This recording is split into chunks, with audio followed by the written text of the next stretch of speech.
Abdu'l-Baha gave a unity feast in West Englewood, New Jersey on Saturday, June 29th, to the Baha'is of New York and vicinity. About 300 were present. In addition to the 7 Persians in his party, there were guests from Philadelphia, Buffalo, Greenacre, Washington, D.C., Pittsburgh, San Francisco, and Portland. There, in the fragrant pine grove, on a bright June day, Abdu'l-Baha, himself the host, smiling joyously and radiating the spirit of goodwill, welcomed the happy friends. It was indeed a picture, and one of the utmost spiritual significance. Christians, Jews, Mohammedans, and the white and black races were represented. Abdu'l-Baha's very presence seemed to fill every soul with love. The bountiful meal was a Persian feast,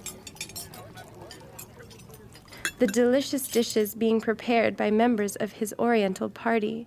He talked to them from the center of the large circle around which the tables were arranged. He said, "This is a good gathering. With sincere intentions have you all gathered here. The intention of all is the attainment of the virtues of God. The purpose of all is unity and agreement. The desire of all is attraction to the kingdom of God. Since the intention of all is toward unity and agreement, it is certain that this gathering will be productive of great results. It will be the cause of attracting a new bounty. This is a new day, and this hour is a new hour, wherein we have come together here. All are turning to the kingdom of Abha, seeking the infinite bounties of the Lord. Surely the sun of reality, with its great and full effulgence, will illuminate us, and all dark disagreements will surely disappear. The utmost of love shall result. The favors of God shall encompass us. The pathway of the kingdom will be made easy. The souls, like unto candles, will be ignited and made radiant through the lights of the great guidance. This gathering has no peer or likeness upon the surface of the earth, for all other gatherings and assemblages are due to some physical basis or material interests. This outward meeting is a prototype of the inner and complete spiritual meeting. Likewise are the other meetings and assemblages in different parts of the world which are thus held. The Baha'i meetings are the mirrors of the kingdom, wherein images of the supreme concourse are reflected. The lights of the most great guidance are visible therein. The summons of the kingdom can be heard from the Baha'i assemblages, and the call of the supreme concourse can reach every ear. The efficacy of such meetings as these is permanent throughout the ages. This assembly has a name which will last forever and ever. Hundreds of thousands of meetings shall be held to commemorate such an assembly as this, and the very words I utter to you on this occasion shall be reiterated by them in the ages to come. Therefore, be ye rejoiced, for you are being sheltered beneath the providence of God, and be happy and joyous, because the bestowals of God are intended for you. Rejoice, because the breaths of the Holy Spirit are directed to you." After dinner, Abdu'l-Baha passed around the great circular table and himself blessed each guest, placing rose perfume upon their foreheads. In the evening, a meeting was held on the lawn of the Wilhelm home. Abdu'l-Baha, speaking from the veranda to some 150 Englewood guests who were seated in canop chairs. After this meeting, questions were answered while he walked up and down the country road in front of the house. He remained with the Wilhelm family until Sunday morning, when he left to fill an engagement in another part of New Jersey.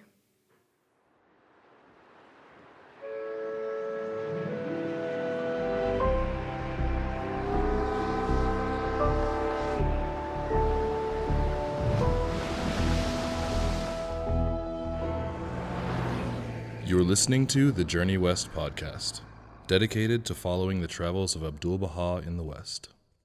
Welcome to the podcast. At the top of the show, we heard about the Unity Feast held at the home of Hand of the Cause of God, Roy Wilhelm. Mr. Wilhelm was a successful New York businessman who became interested in the faith after accompanying his mother to the Holy Land in 1907. He served on several committees and institutes and helped support the teaching efforts of prominent Baha'is such as Martha Root and Louis Gregory. Let's move now to this week's talk and discussion centered around the poor and issues of equality related to economy. 1st July 1912. Talk at 309 West 78th Street, New York. What could be better before God than thinking of the poor? For the poor are beloved by our Heavenly Father. When Christ came upon the earth, those who believed in him and followed him were the poor and lowly, showing that the poor were near to God. When a rich man believes and follows the manifestation of God, it is a proof that his wealth is not an obstacle and does not prevent him from attaining this pathway of salvation. After he has been tested and tried, it will be seen whether his possessions are a hindrance in his religious life. But the poor are especially beloved of God. Their lives are full of difficulties, their trials continual, their hopes are in God alone. Therefore, you must assist the poor as much as possible, even by sacrifice of yourself. No deed of man is greater before God than helping the poor. Spiritual conditions are not dependent upon the possession of worldly treasures or the absence of them. When one is physically destitute, spiritual thoughts are more likely. Poverty is a stimulus toward God. Each one of you must have great consideration for the poor and render them assistance. Organize in an effort to help them and prevent increase of poverty. The greatest means for prevention is that whereby the laws of the community will be so framed and enacted that it will not be possible for a few to be millionaires and many destitute. One of Baha'u'llah's teachings is the adjustment of means of livelihood in human society. Under this adjustment, there can be no extremes in human conditions as regards wealth and sustenance. For the community needs financier, farmer, merchant, and laborer, just as an army must be composed of commander, officers, and privates. All cannot be commanders, all cannot be officers or privates. Each in his station in the social fabric must be competent. Each in his function according to ability, but with justness of opportunity for all. Lycurgus, king of Sparta, who lived long before the day of Christ, conceived the idea of absolute equality in government. He proclaimed laws by which all the people of Sparta were classified into certain divisions. Each division had its separate rights and function. First, farmers and tillers of the soil. Second, artisans and merchants. Third, leaders or grandees. Under the laws of Lycurgus, the latter were not required to engage in any labor or vocation, but it was incumbent upon them to defend the country in case of war and invasion. Then he divided Sparta into 9,000 equal parts or provinces, appointing 9,000 leaders or grandees to protect them. In this way, the farmers of each province were assured of protection, but each farmer was compelled to pay a tax to support the grandee of that province. The farmers and merchants were not obliged to defend the country. In lieu of labor, the grandees received the taxes. Lycurgus, in order to establish this forever as a law, brought 9,000 grandees together, told them he was going upon a long journey, and wished this form of government to remain effective until his return. They swore an oath to protect and preserve his law. He then left his kingdom, went into voluntary exile, and never came back.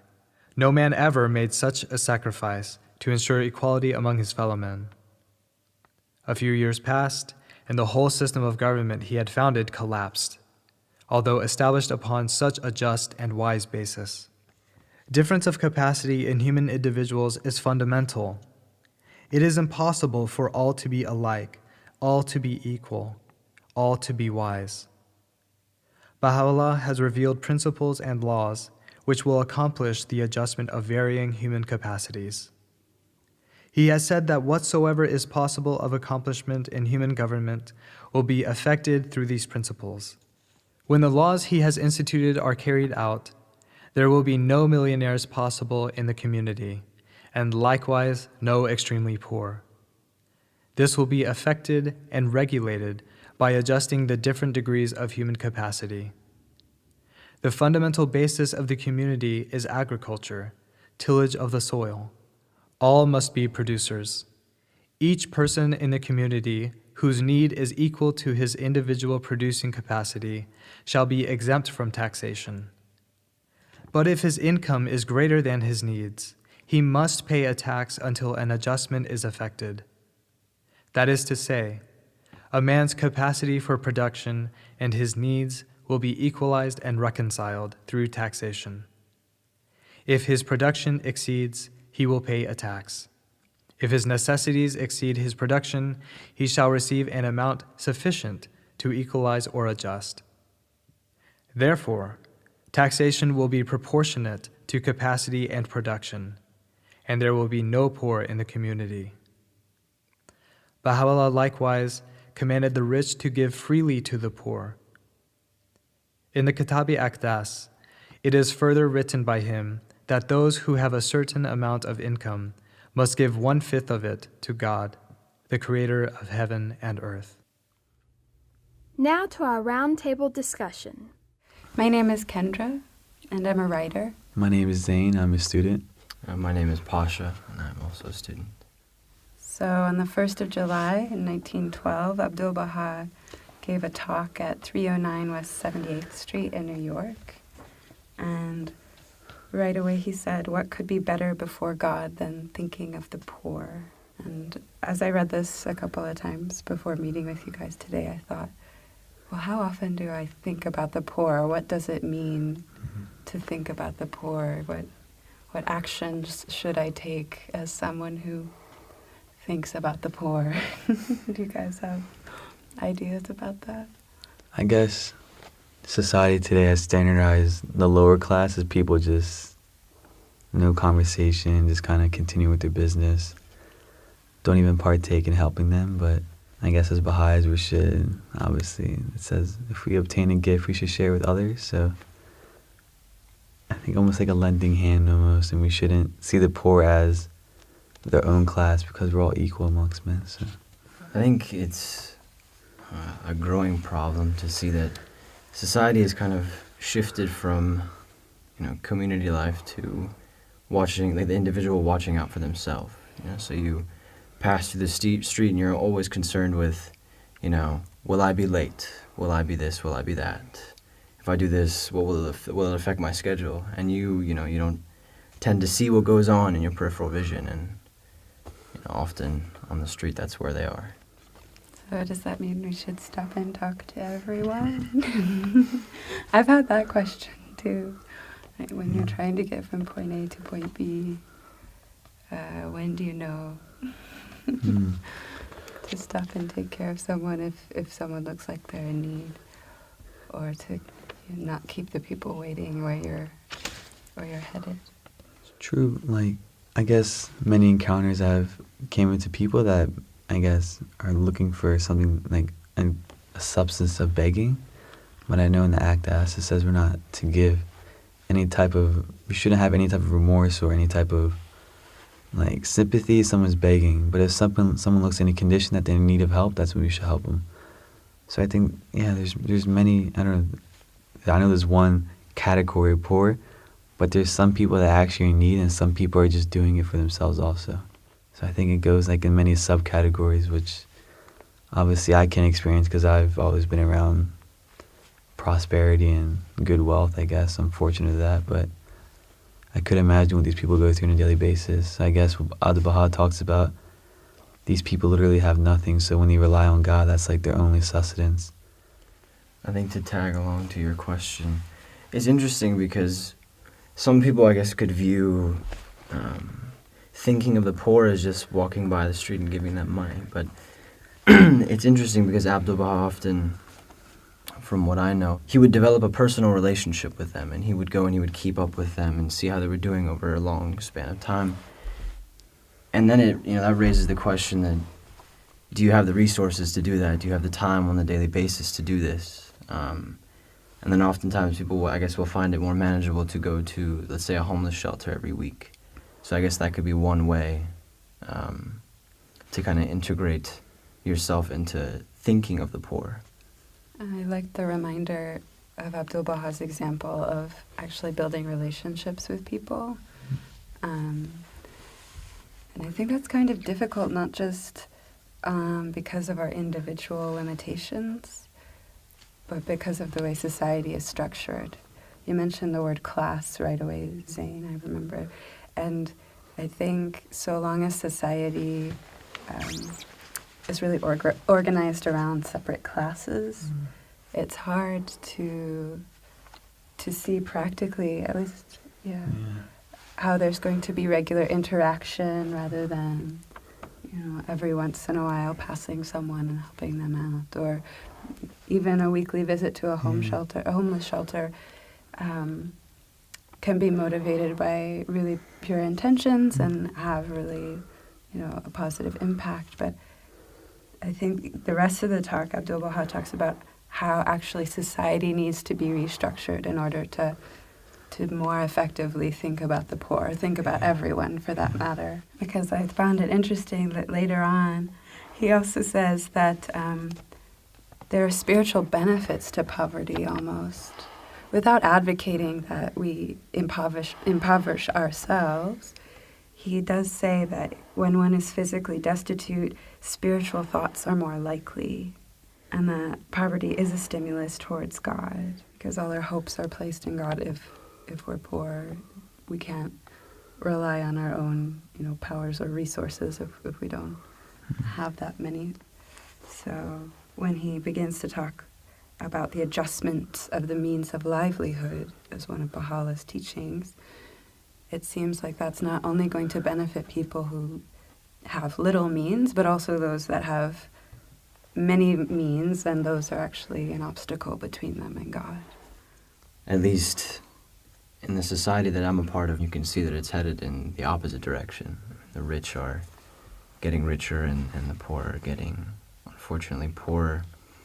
But towards the end of the talk, he does paint a hopeful picture. He says, Baha'u'llah has revealed principles and laws which will accomplish the adjustment of varying human capacities. And when the laws he has instituted are carried out, there will be no millionaires possible in the community, and likewise no extremely poor. So it's not that we're hopeless. I think it just matters when we can get there. And it says also adjusting to different degrees of human capacity. So there's many ways we can acquire ways of living a lifestyle. So I think this topic of degrees of human capacity, it's also another topic of conversation. But when society is more mature and you see that these defilements, these possessions, like literally a Baha'i scholar says, like, you're born naked and you're dead naked, meaning like everything you have in life, it's going to at least go away, or one day somebody else is going to own it. And it's like a phase of detachment. So that's why, like, it says the poor, the stimulus of God, meaning almost like, it's not like a channel way, but almost like since they don't really have anything but God, then they might as well like point towards his countenance, But then it talks about wealth as a barrier, and there's many people that tested between that, but I think it's interesting about degrees of capacity of human, so. It seems like he as in Abdu'l-Baha provides the solution in one talk, and it hasn't exactly taken hold yet. One thing I noticed in high school was that a lot of the students are very politically charged. There's a lot of emphasis behind joining political action committees, even for 15-year-olds. And when President Obama came into office and he proposed this whole different tax, program, the majority of my school, they're mostly conservative, and they lost it. And it seems that these are children. They're not actually raking in money that will be taxed. So it's interesting to see how at kind of the grassroots of our country, being the United States, you can have such emotionally charged constituents, which really aren't constituents. They're just children. who are parroting what they hear at home, most likely, in most cases. Yeah. That, for me, gets to the concept of identity. Also coming from the United States, and growing up in that political system, I saw people aligning with political movements and allowing where they fell on the, spectrum of partisanship, identify them. Like their values, their being, in a way, was represented by their party. And I think part of helping the teachings of Baha'u'llah actually diffuse through the world is having a conversation about identity, about human identity, and broadening our basis for it and broadening our loyalties.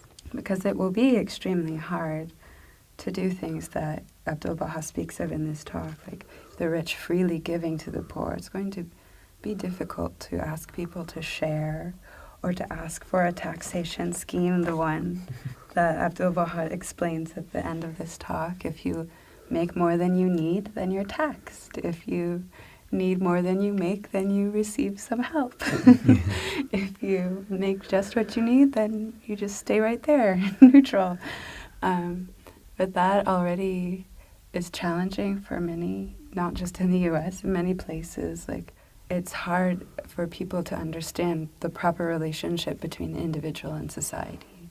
And what I make, I'm putting quotations around I, and what society owes me, or what I owe society, that our relationships are all a bit off balance. I think that's where our problems are coming from.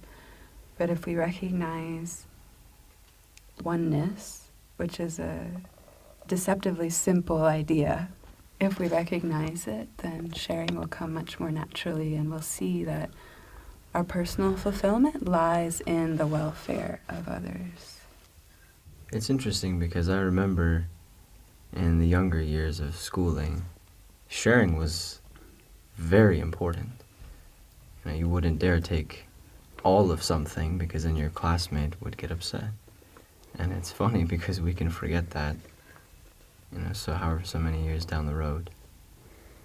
I think it's interesting how Abdu'l-Baha puts an analogy of a community, of a functioning community, now how it needs to have the same morals or same function as an army, and how it needs to be composed of commanders, officers, and privates, and all cannot be commanders, all cannot be officers or privates.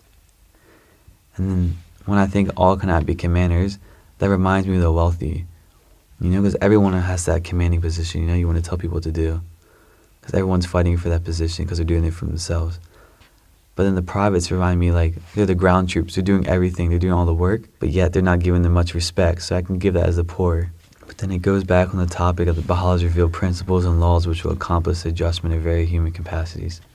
The first time that I read this, I was a bit confused because I had always been under the impression that, you need to push yourself as much as you can so that you can, get to the, let's say, upper echelon of success and etc. But when I first read this, I was like, well, if there's not going to be a gap, then what does that mean?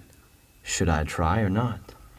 And then I kept reading it, and then I realized that it's not saying, at the end of the day, everyone will be the same. Capacity-wise, right after the analogy to the army, it says, each in his station in the social fabric must be competent, each in his function according to ability, but with justness of opportunity for all. So as long as everybody has the same outlets for success, that's where we're trying to get.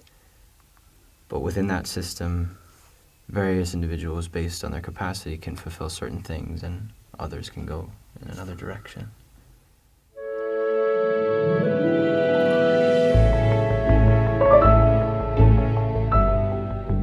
That's it for the podcast this week. Special thanks to Shira Trick for playing the woman at the Unity Feast, Ian Carter for reading, and our group participants, Kendra Booth, Zane Dedrason, and Pasha Mushtagim, If you'd like more information about Abdu'l-Baha's travels in the West, visit our site www.thejourneywest.org. You can also find us on Facebook and Twitter at The Journey West. Thanks, everyone. Bye!